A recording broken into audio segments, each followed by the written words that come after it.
श्री राम।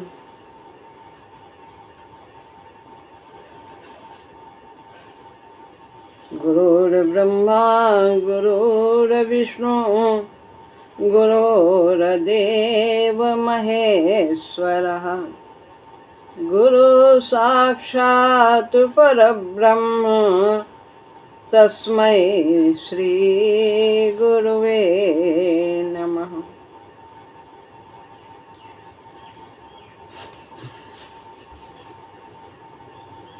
श्रीमद् भगवद गीता अध्याय 3 श्लोक है 8वां।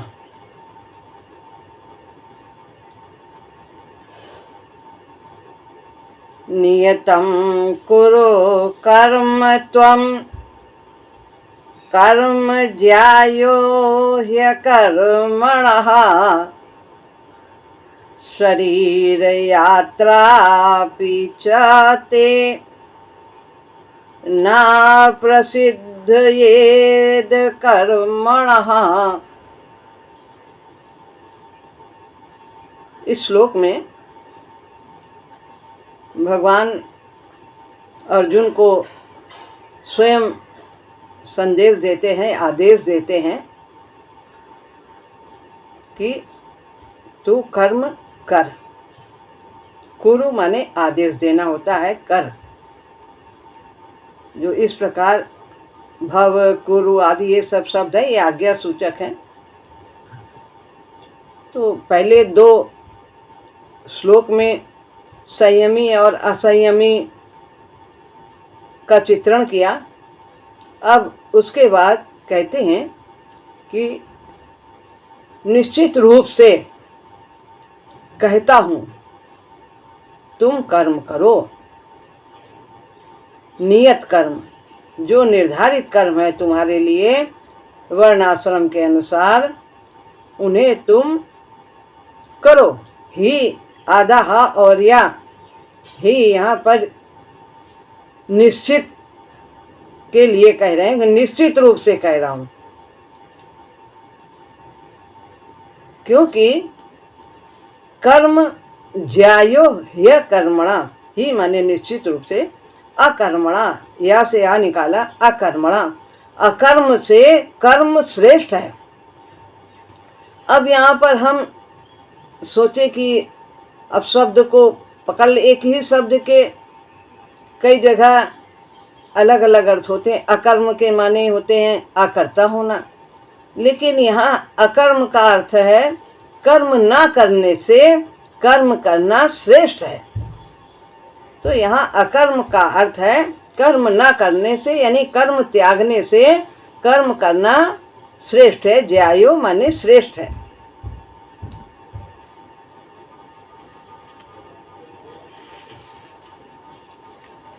बिना काम के तो तुम्हारी शरीर यात्रा भी न चलेगी, क्योंकि कोई भी व्यक्ति बिना कर्म किए कभी रह ही नहीं सकता।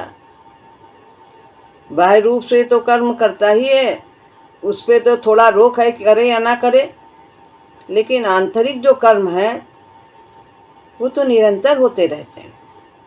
पाचन क्रिया, श्वास क्रिया आदि आदि, हृदय की धड़कन, ये तो होती है, इसको कोई रोक नहीं सकता। तो कर्म तो करना ही होगा, क्योंकि इसके बिना तुम्हारा जीवन निर्वाह नहीं हो सकता है। तो कर्म त्यागने से कर्म करना श्रेष्ठ है। मैं तुमसे यह निश्चित रूप से कहता हूँ कि तुम कर्म करो। कर्म क्या है उस अर्जुन का? इस समय युद्ध करना। अर्जुन ने पूछा था, तदेकम वद निश्चित्य एन श्रेयो हमाप्नुयाम। जब भगवान ने कहा कि बुद्धि श्रेष्ठ है कर्म की अपेक्षा, तो अर्जुन ने कहा कि मेरी बुद्धि तो कह रही कि युद्ध ना करो, फिर आप कर्म में क्यों लगाते हैं? तो आप निश्चित रूप से हमें जो हमारे कल्याण के लिए हो वो हमें बताइए। तो ये बात पूछी थी जो कल्याण के लिए, वही आप निश्चित रूप से बताइए। तो भगवान यहाँ कहते हैं कि तुम्हारा कल्याण इसी में है कि जो तुम्हें सहज प्राप्त कर्म है उसे तुम करो, जो नियत कर्म है, जो निर्धारित कर्म है, उन्हें तुम करो। उसका प्रभु उत्तर देते हैं कि नियतम कुरु कर्म तुम, करो तुम जो निर्धारित कर्म है। निश्चित रूप से मैं तुमसे कहता हूँ, यही एक बात तुम पूछना चाहते हो कि मैं क्या करूँ, आप जो हमारे लिए कल्याणकारी हो वो आप एक बात बताइए। तो मैं यही एक बात बताता हूँ कि तुम कर्म करो, नियत कर्म का त्याग करना ठीक नहीं है। स्पष्ट ही यह शब्द उस प्रश्न का उत्तर है कि जो बताइए आप एक रास्ता, यही है कि कर्म करो।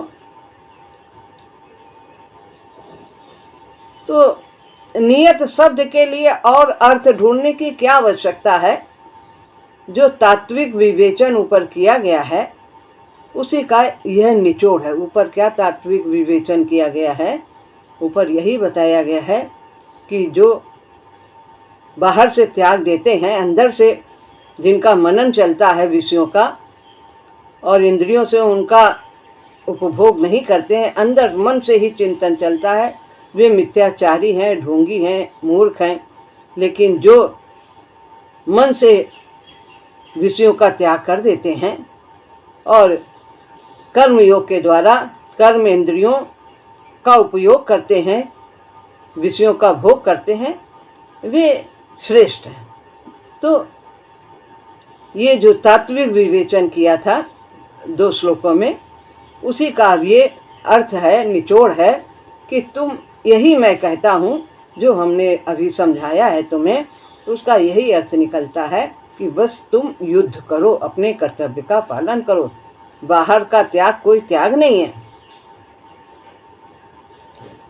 और तुम रह भी नहीं पाओगे अगर युद्ध नहीं करोगे। मन में अंदर तुम्हारे चलता रहेगा कि बेकार, देखो कर लेते तो कितना अच्छा होता, युद्ध हो जाता, शायद जीते ही जाते, आज आराम से रहते, इधर उधर घूम रहे। और वो कह रहे थे ऊपर से, भिक्षा थोड़ी ना मांगते, उनका स्वभाव ही नहीं था अर्जुन का। अर्जुन के लिए स्पष्ट निर्देश है, भगवान चाहते थे वह कर्म करे। अर्जुन को जो भ्रम हुआ था उसी के उन्मूलन के लिए ही तो यह प्रसंग चला था। यही भ्रम हुआ था ना कि बुद्धि श्रेष्ठ है कर्म से, तो जो बुद्धि कह रही वही करो। तो इस भ्रम के निवारण के लिए भगवान ने 2 तस्वीरें पीछे जो बताई हैं उनका चित्रण किया और फिर अंत में उसका निचोड़ किया, बताया कि नहीं, तुम्हें नियत कर्म का त्याग करना ही नहीं चाहिए। और स्पष्ट कर दिया, काम ना करने से करना अच्छा है। गलत हो सही हो, कभी गलत भी होगा फिर सही भी होगा, फिर उसका परिणाम आएगा तो फिर वो हमें सिखाएगा, फिर हम आगे बढ़ेंगे उस सीख से। अगर करेंगे नहीं तो कैसे पता लगेगा कि क्या करने से क्या उसका परिणाम आया? तो परिणाम तो हमें बहुत कुछ सिखा देता है। तो काम ना करने से करना अच्छा है, युद्ध ना करने से युद्ध करना अच्छा है, क्योंकि ये तुम्हारा कर्तव्य है। क्यों अच्छा है? ये अभी तो कहा कि अकर्मण्यता नहीं चाहिए। कर्म इसीलिए अच्छा है कि कर्म से हम बहुत कुछ सीखते हैं। वे 2 तस्वीरें जो अर्जुन के सामने रखी थी, इसी प्रयोजन से रखी थी। बताया कौन श्रेष्ठ है, कौन संयमी है, कौन असंयमी है।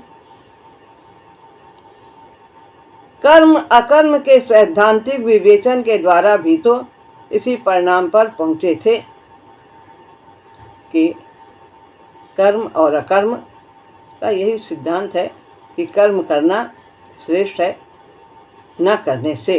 पिछले श्लोकों में कहा था ना भगवान ने कि वो जो कर्म का त्याग कर देता है वो निष्कर्मी नहीं हो जाता, या कर्म आरंभ करके फिर बाद में उसे छोड़ दे तो भी वो निष्कर्मी नहीं होता, अंतःकरण का शोधन नहीं होता। तो यही कर्म अकर्म के सैद्धांतिक विवेचन के द्वारा भी तो इसी परिणाम पर पहुंचे थे। कर्म का मार्ग ही सहज, स्वाभाविक और प्रकृति के अनुकूल मार्ग है। ये संसार में रहना है, जीवन यात्रा पूरी करनी है, तो हम किसी भी प्रकार से कर्म का त्याग कर ही नहीं सकते। यह स्वाभाविक है, सहज है और प्रकृति यानी हमारे स्वभाव के अनुकूल है। जो हमारा स्वभाव है उसी के अनुसार हमें चलना चाहिए, और स्वभाव धीरे धीरे परिणाम के द्वारा वो बदलता चला जाता है। भोग भोगते हैं, उसका परिणाम आता है तो स्वभाव बदलता है। अर्जुन के लिए वही कल्याणकर है। अकर्म व्यक्ति को कहीं ले जा नहीं सकता। कर्म का त्याग करेगा, कुछ करेगा नहीं, तो उसका विकास कैसे होगा? वो सीखेगा कैसे? हम कुछ करके ही तो सीखते हैं। पहले कम अच्छा करते हैं, फिर और ठीक करते हैं, फिर और ठीक करने लगते हैं, अच्छा करने लगते हैं। कोई भी हम चीज़ सीखते हैं, आरंभ में एकदम से अच्छी नहीं बनती। तो कर्म हमें बहुत कुछ सिखा देता है, ठोसपन लाता है, हमारे अंदर संतुलन लाता है। तो इस तरह अकर्म व्यक्ति को कहीं ले जा नहीं सकता। बैठे हो तो कहाँ जाओगे? कुछ चलोगे तभी तो गंतव्य में पहुंचोगे।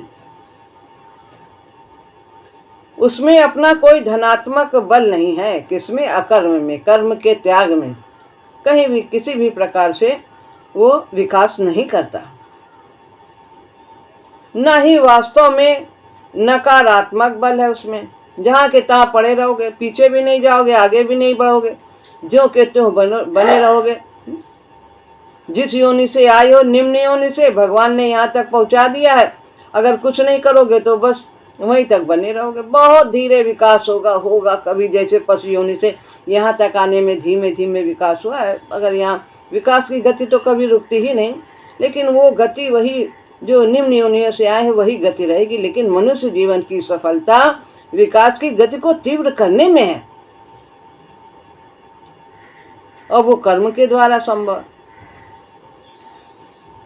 साधन की दृष्टि से वो असंभावना है। कोई वो साधन ही नहीं है। कर्म तो एक साधन है आगे बढ़ने का, अकर्म में तो कोई साधन नहीं है। कुछ करेंगे नहीं तो क्या साधन? न भगवान का सुमिरन करेंगे, न सेवा करेंगे, न अपने शरीर का के लिए कुछ करेंगे, कुछ नहीं करेंगे, तो इसमें क्या साधन? केवल मात्र आंशिक संभावना है। वही है आंशिक संभावना कि प्रभु की कृपा से बहुत धीमा धीमा विकास होगा। युग लग जाएंगे। जैसे इतने यहाँ तक आने में कितना समय लग गया, युग लग गए, ऐसे ही इसमें भी और आगे विकास। लेकिन मनुष्य जीवन एक ही जन्म में हम परम तत्व की प्राप्ति कर सकते हैं। इतनी शक्ति प्रभु ने हमें दी है, इतना सामर्थ्य दिया है, इतना योग्यता दिया है। वह झमेला है, कर्म में धनात्मक बल है। तो ये सब जो है अकर्म, ये उचित नहीं है। पर कर्म में धनात्मक बल है।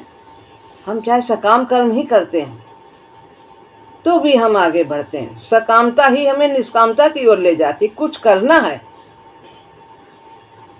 तो पहले कितना सब कुछ, आज ये त्योहार, आज वो पूजा, आज ये देवता, आज यही करते, कुछ मांगते रहते थे, कुछ ना कुछ मांगते रहते थे।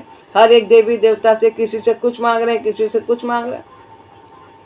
सकाम कर्म करते थे। संसार में भी सेवा करते हैं, वो भी सकामता से। आज इसकी करो, कल वो मेरी करेगा। लेकिन फिर भी हम इससे आगे बढ़ते हैं, और ये सकामता धीरे धीरे सेवा का जो भाव है हमारा, ये हमें निष्कामता की ओर ले जाता है। सब धीरे धीरे बदलता गया। अब उतना मांगना नहीं रह गया, कुछ मांगना ही नहीं है। तुम्हें नीक लागे रघुराई, और सोमोई देव दास सुखदाई। और मांगने से मिलेगा भी क्या? हमको मांगना भी नहीं आता। तो प्रभु की शरण में रहने से सब कुछ स्वतः ही जो हमारे विकास के लिए आवश्यक है अवश्य प्राप्त होता चला जाएगा। कर्म में धनात्मक बल है। क्या है? वो संस्कार क्षीण करेगा। लेना देना जो किया है वो चाहे मन से किया हो, चाहे वाणी से किया हो, चाहे शरीर से किया हो, यहाँ संसार में आके हम एक दूसरे से चुकता करते हैं अपने कर्मों का हिसाब। संस्कार क्षीण करेगा, निर्मल करेगा और बंधन काटेगा, नया संस्कार नहीं बनाएगा। आज कर्म कर रहे हैं यानी सकर्म कर रहे हैं, वही धीरे धीरे फिर हम अकर्म में हो जाएंगे। यहाँ अकर्म का मतलब है कर्तापन के भाव से रहित होना, निष्काम कर्मी हो जाएंगे। हाँ, समुचित निष्ठा चाहिए। अभी नहीं मालूम है पहले कि कैसे कर्म करना है, लेकिन जैसे जैसे हमारे मन के भाव बदलते हैं, हमें रास्ता मिलता है और हमें कोई बताने वाला मिलता है। प्रभु की कृपा से हमारे अंदर निष्ठा जगती है और हमारे कर्म के रूप बदलते चले जाते हैं, भाव बदलते चले जाते हैं, निष्ठा जग जाती है प्रभु के प्रति। सो तुम पैदा कर सकते हो, निष्ठा से कर्म करो, इसे तुम पैदा कर सकते हो, ये कहीं और से नहीं लाना, इसे तो स्वयं को पैदा करना है अपने अंदर। समुचित मनोवृत्ति, समुचित निष्ठा, निष्ठा विश्वास, प्रभु पर विश्वास, प्रभु की सत्ता पर विश्वास, प्रभु की कृपा पर विश्वास, वो सर्वत्र हैं, सदा हमारे साथ हैं। ये सब भावना ये हमें पैदा करनी है। और कहते हैं समझदार हो तुम, विवेक है तुम्हारे अंदर, इतने ऊंचे स्तर पर हो, क्षत्रिय हो तो समझदार भी हो। मानो ऐसा निर्देश भगवान अर्जुन को कर रहे हैं। कितने स्पष्ट और जोरदार शब्द हैं कि तुम सब कुछ कर सकते हो, निष्ठा जागृत कर सकते हो, तुम्हारे अंदर बुद्धि है, तुम कर्म करो, नियत कर्म। पर कैसे करो? निष्ठा से करो।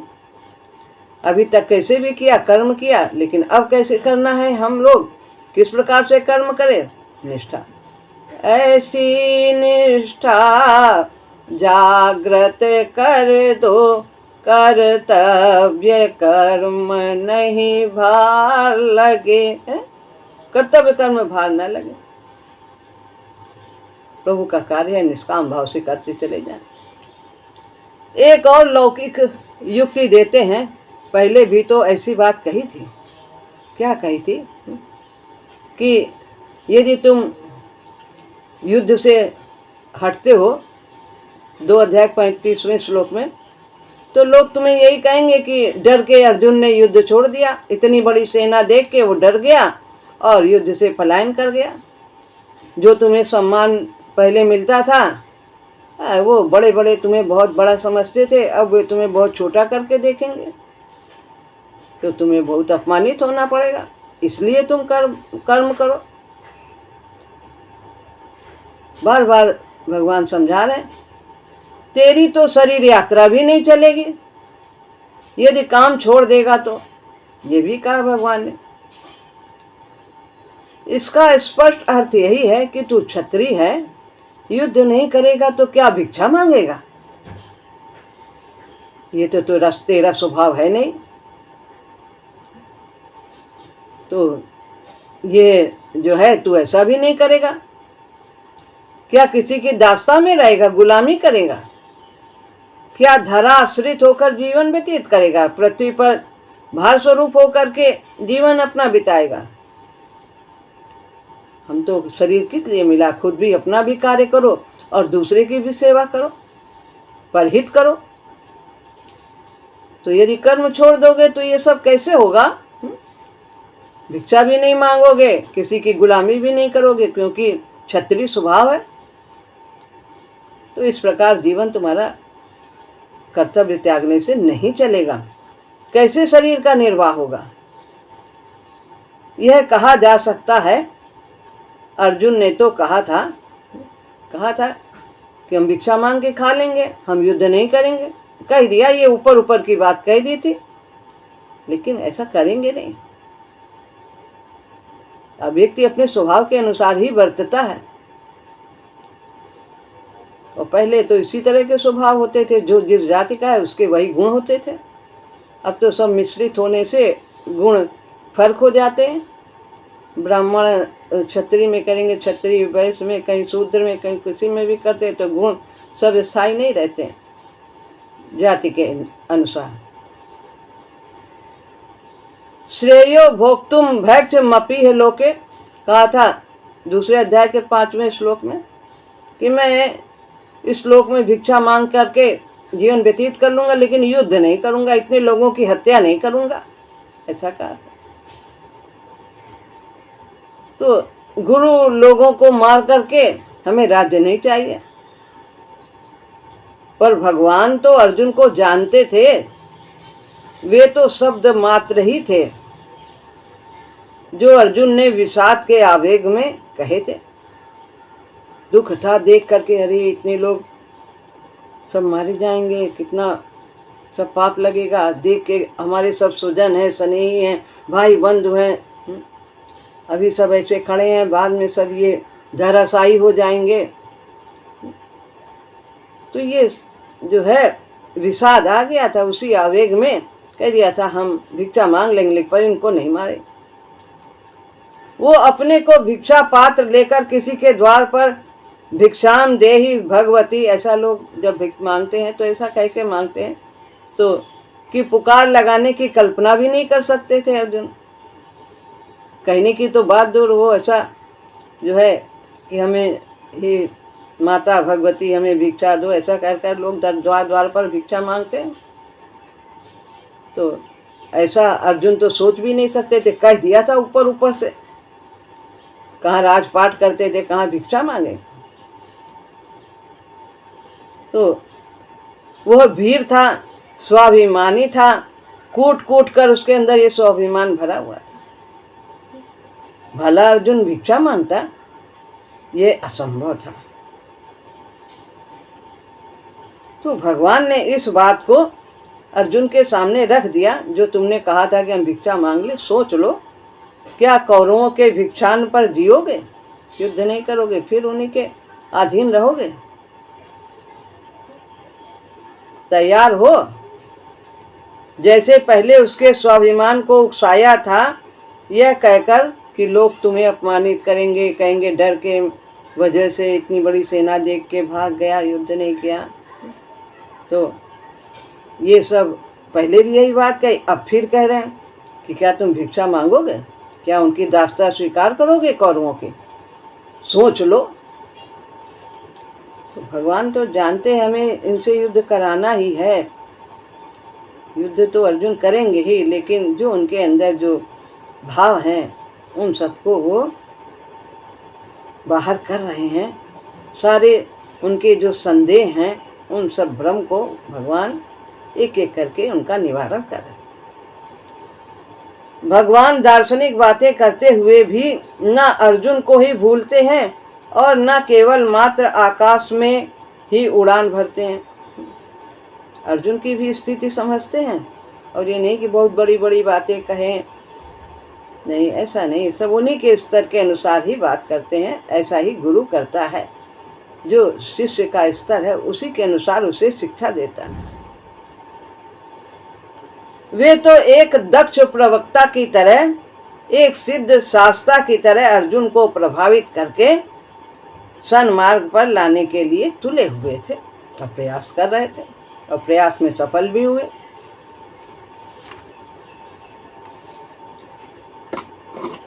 तो इस प्रकार भगवान ने धैर्य नहीं छोड़ा।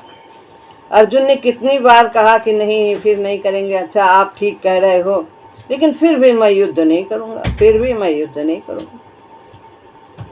तो अपनी एक एक जो शंकाएं थी, तो कभी कहते मन बड़ा चंचल है, मन बहुत प्रमाथी है, बहुत जिद्दी है, ये इसका निग्रह करना बहुत कठिन है। फिर उसका रास्ता बताते हैं कि अभ्यास करो, वैराग्य करो, कर्म के अपने कर्तव्य का पालन करो, किसी चीज़ को अपना ना समझो, वैराग्य। सब संसार के हैं, प्रकृति के हैं।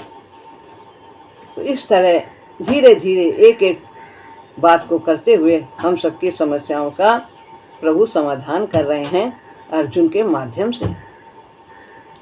इसके उपरांत आगामी श्लोक में कर्म साधना के आधारभूत यज्ञ के तथ्य का विवेचन आरंभ करते हैं।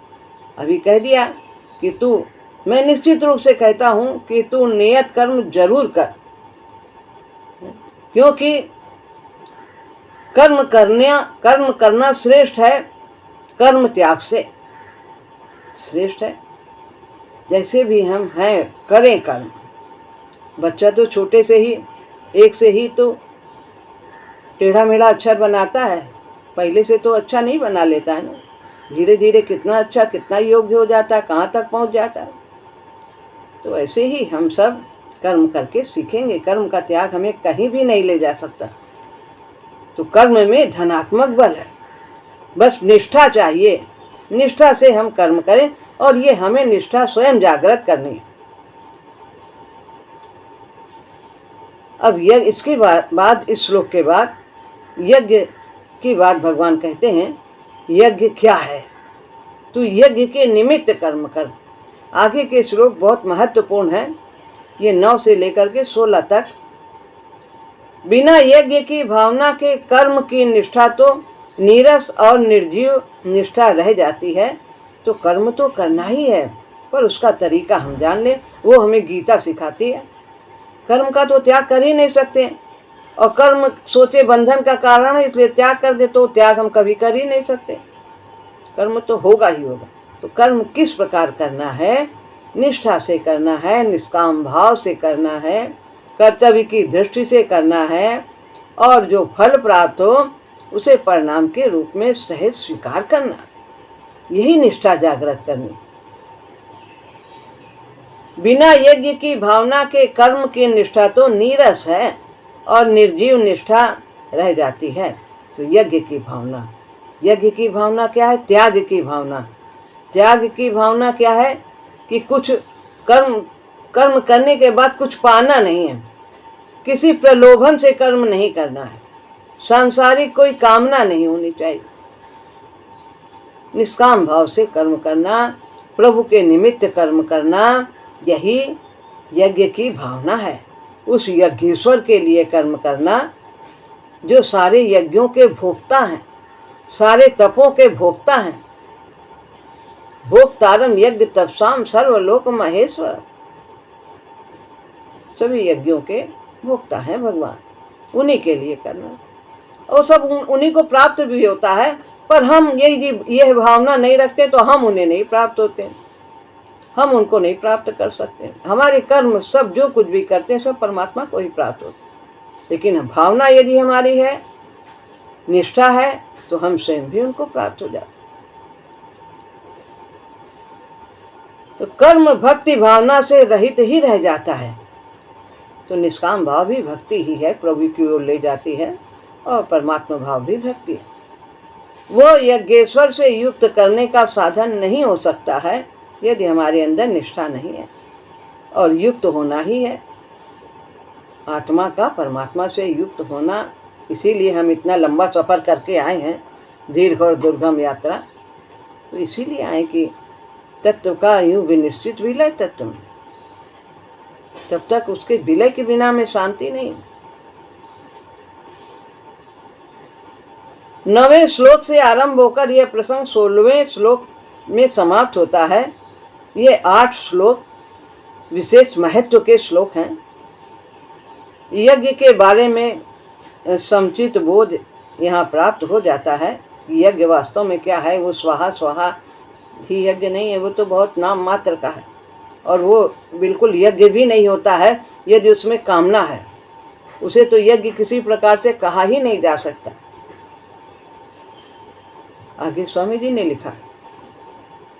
तो यज्ञ के बारे में समुचित बोध यहाँ प्राप्त होता है। फिर हम यज्ञेश्वर का अर्थ समझने के लिए तैयार हो जाते हैं। तो आगे के जो श्लोक हैं, 9वां श्लोक विशेष महत्वपूर्ण है, और भी उसके आगे सब यज्ञ से ही संबंधित हैं, यज्ञेश्वर से संबंधित हैं। तो हम उसे फिर कल अगले सत्र में सुनेंगे और आनंद लेंगे। श्री राम।